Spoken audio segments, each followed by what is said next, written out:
जय श्री कृष्ण मित्रों, मैं दिनेश भारद्वाज। स्वागत है आपका हमारे YouTube चैनल पर, जिसका नाम है मोटिवेशनल स्पार्क। श्री कृष्ण कहते हैं, घबराइए मत, जो होता है अच्छे के लिए ही होता है। लेकिन ये वाक्य हल्का नहीं है, ये कोई दिलासा नहीं, ये एक चुनौती है। ये वाक्य आपके जीवन के सबसे अंधेरे कोनों में उतरकर आपसे पूछता है, क्या आप सच में तैयार हैं ये मानने के लिए कि जो टूट रहा है वही आपको गढ़ रहा है। अगर हर प्रार्थना तुरंत स्वीकार हो जाए तो श्रद्धा कहाँ बचे। अगर हर रास्ता सीधा हो तो आत्मा का विकास कहाँ होगा। जीवन में जो होता है वो अच्छे के लिए होता है। इसका अर्थ ये नहीं कि वो मीठा ही होगा। कई बार जो अच्छा होता है वो कड़वा होता है।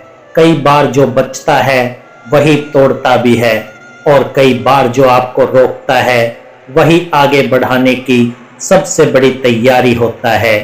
आपने देखा है, जब जीवन आपको एक कदम अकेला छोड़ देता है तभी भीतर की आवाज सबसे साफ सुनाई देती है।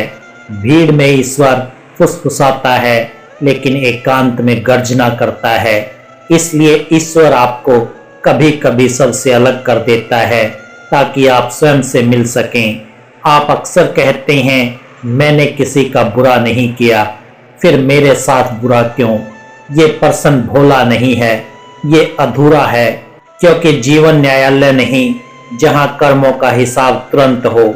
जीवन तो यात्रा है जहां हर मोड़ पर पिछले कई जन्मों, कई निर्णयों, कई इच्छाओं की परछाइयां साथ चलती है। ईश्वर तुरंत न्याय नहीं करता, वो गहराई से संतुलन बनाता है। एक कठोर बात सुनिए, आप जो सहते हैं वो हमेशा सजा नहीं होता।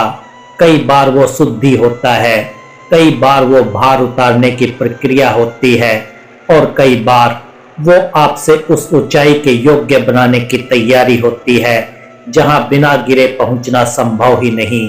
आपने गौर किया है, कुछ लोग बहुत कम में भी शांत रहते हैं और कुछ लोग बहुत कुछ पाकर भी अशांत।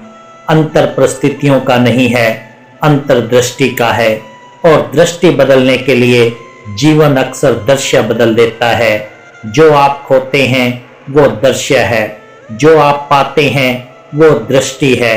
ईश्वर आपको कभी वो नहीं देता जो आप मांगते हैं, वो वही देता है जिसकी आपको आवश्यकता होती है। आप मांगते हैं सहारा, वो देता है अकेलापन ताकि आप अपने पैरों पर खड़े हो सकें। आप मांगते हैं समझ, वो देता है उलझन ताकि आपकी बुद्धि जागे। आप मांगते हैं प्रेम, वो देता है खालीपन ताकि आप भीतर झांक सकें। यही कारण है कि अधीर व्यक्ति को ईश्वर कठोर लगता है, और धैर्यवान व्यक्ति को वही ईश्वर करुणा का सागर दिखाई देता है। आप कहते हैं मैं टूट गया, नहीं, आप सिर्फ बदल रहे हैं। टूटता वही है जो बाहर से जुड़ा हो, जो भीतर से जुड़ा हो वो रूप बदलता है। जीवन आपको बार बार उसी बिंदु पर लाता है जहां से आप भागते रहे हैं, क्योंकि ईश्वर आपको मजबूत नहीं करता, वो दोहराता है। जब तक आप सीख नहीं लेते तब तक दृश्य बदलते रहते हैं, पाठ वही रहता है। एक गहरी बात समझिए, ईश्वर आपकी सुविधा का प्रबंधक नहीं है, वो आपकी चेतना का निर्माता है। इसलिए जब भी आपके जीवन में असुविधा आती है, समझ लीजिए कहीं ना कहीं आपकी चेतना का विस्तार होने वाला है। आपका मन कहता है ये गलत है, आपकी आत्मा कहती है ये आवश्यक है, और ईश्वर वो चुप रहता है, क्योंकि सत्य को सिद्ध करने के लिए शोर नहीं, अनुभव चाहिए। आप जिन लोगों से सबसे ज्यादा अपेक्षा करते हैं वही अक्सर सबसे ज्यादा तोड़ते हैं। क्यों? क्योंकि अपेक्षा ही वो जगह है जहां से बंधन शुरू होता है, और ईश्वर चाहता है आप प्रेम करें लेकिन बंधे नहीं। आप जुड़े रहें लेकिन निर्भर ना हो। इसलिए जब कोई छूटता है, कोई बदलता है, कोई दूर होता है, तो ये मत सोचिए कि जीवन आपसे कुछ छीन रहा है। ये समझिए कि जीवन आपको कुछ सिखा रहा है। जो स्थायी है वो बाहर नहीं भीतर है। एक और कठोर सत्य, आप जिस दिन हर परिस्थिति में ईश्वर को दोष देना छोड़ देंगे, उसी दिन ईश्वर आपके उत्तर देना शुरू कर देगा, क्योंकि तब आप प्रसन्न नहीं पात्र बन जाते हैं। जीवन में जो होता है अच्छे के लिए ही होता है। ये वाक्य तभी अर्थवान बनता है जब आप परिणाम नहीं प्रक्रिया पर भरोसा करना सीखते हैं। जो लोग सिर्फ परिणाम चाहते हैं वे घबराते हैं। जो लोग प्रक्रिया को स्वीकार करते हैं वे निखरते हैं। आपका डर इस बात का नहीं है कि क्या हो रहा है, आपका डर इस बात का है कि नियंत्रण आपके हाथ में नहीं है।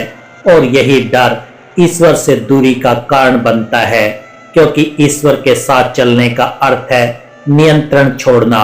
जिस दिन आप ये कह पाएंगे मुझे नहीं पता आगे क्या होगा, लेकिन मुझे भरोसा है, उस दिन प्रार्थना शब्दों की मोहताज नहीं रहेगी। आपका हर श्वास ही प्रार्थना बन जाएगा। ये यात्रा अभी रुकी नहीं है, यहीं से आगे की बात और भी तीव्र और भी निर्भीक होगी, जहां डर टूटेगा और भरोसा जन्म लेगा। लेकिन याद रखिए, भरोसा कोई भावुक कल्पना नहीं है, ये साहस का सबसे ऊंचा रूप है। डरपोक व्यक्ति भगवान को भी अपने पक्ष में चाहता है, साहसी व्यक्ति भगवान के पक्ष में खड़ा हो जाता है।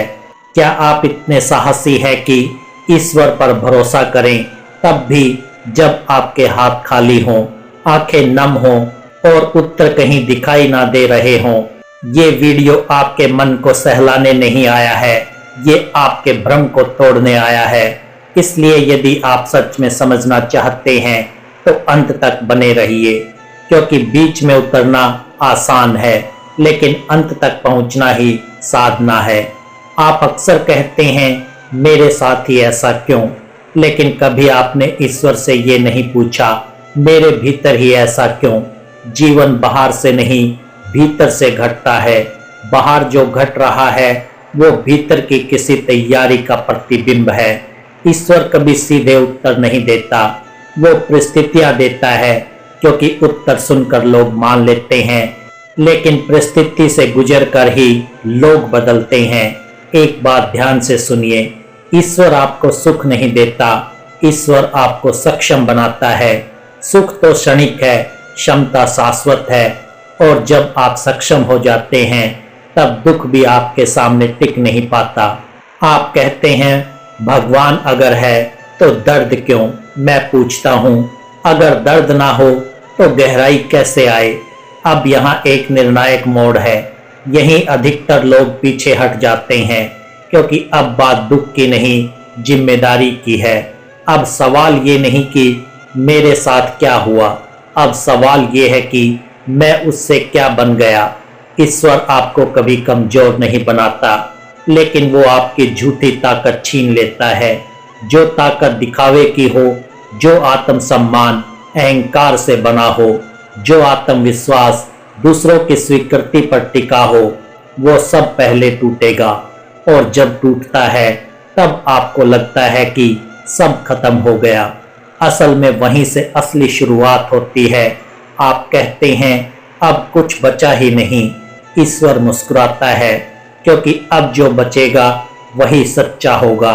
एक कठोर लेकिन मुक्त करने वाला सत्य सुनिए, ईश्वर आपको सुखी नहीं देखना चाहता, वो आपको स्वतंत्र देखना चाहता है।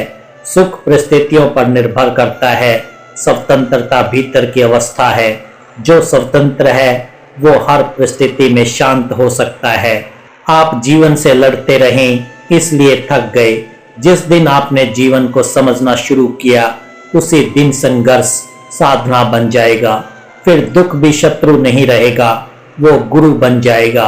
आपकी सबसे बड़ी भूल ये रही कि आपने ईश्वर को भी अपनी भाषा में समझना चाहा, जबकि ईश्वर मौन में बोलता है, संकेतों में चलता है और घटनाओं से सिखाता है। जो आपके साथ हुआ वो आपके विरुद्ध नहीं था, वो आपके भीतर जमी परतों के विरुद्ध था। जो टूट गया वो टिकने योग्य नहीं था, जो चला गया वो चलने ही वाला था। जो रुक गया वो अब आपकी जिम्मेदारी है। अब ये मत पूछिए आगे क्या होगा, ये पूछिए मैं अब कैसा व्यक्ति बनूं, क्योंकि आगे क्या होगा वो इस पर निर्भर करता है कि आप अभी क्या समझ पा रहे हैं। जीवन में जो होता है अच्छे के लिए ही होता है। ये वाक्य समझ में नहीं आता, इसे ओढ़ना पड़ता है। जैसे कोई शस्त्र नहीं, जैसे कोई ढाल नहीं, बल्कि जैसे दूसरी त्वचा। और जिस दिन ये वाक्य आपकी सोच नहीं आपकी आदत बन जाएगा, उस दिन कोई भी परिस्थिति आपको तोड़ नहीं पाएगी।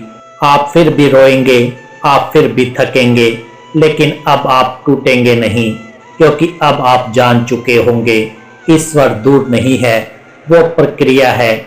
आप गिरेंगे, लेकिन अब गिरने से डरेंगे नहीं, क्योंकि आप जान लेंगे हर गिरावट किसी ऊंचाई की भाषा है। अब अंत में आपसे एक अंतिम आग्रह, यदि इस वीडियो ने आपके भीतर कहीं भी एक पल को भी ठहराव पैदा किया है, तो समझिए यही ठहराव ईश्वर की उपस्थिति है। इस वीडियो को अंत तक देखने का अर्थ ये नहीं कि आप सहमत हैं, इसका अर्थ है कि आप सुनने के लिए तैयार हैं, और जो सुनने के लिए तैयार है वही बदलने के लिए भी तैयार होता है। कमेंट में बस इतना लिखिए, मैं घबरा नहीं रहा हूँ, मैं समझ रहा हूँ।